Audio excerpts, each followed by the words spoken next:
কথায় পিওর পোশাক।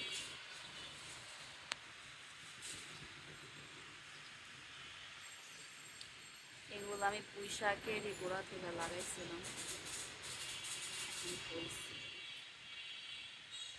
মাটিরও লাগাইতে পারি না,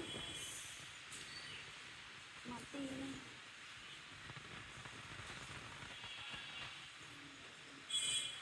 এখন দেখা যায় যে এগুলা কাটলে এগুলো থেকে আরো সমস্যা হয়ে যাবে।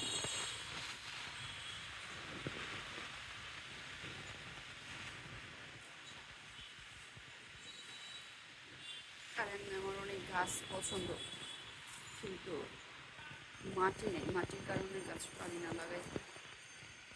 এখন এগুলো এই কয়টি চিংড়ি মাছ দিয়ে রান্না করি। এটা হচ্ছে অ্যালোভেরা। আমি 2টা গাছ নিয়ে এসেছিলাম আমার মার বাড়ির, মানে থেকে সাউথ থেকে। এখন মাসাল্লাহ কতগুলো হয়েছে, মানে এই পার্টি করে 2টা লাগাই নিয়ে আসছিলাম, এখন এগুলো সব হয়েছে।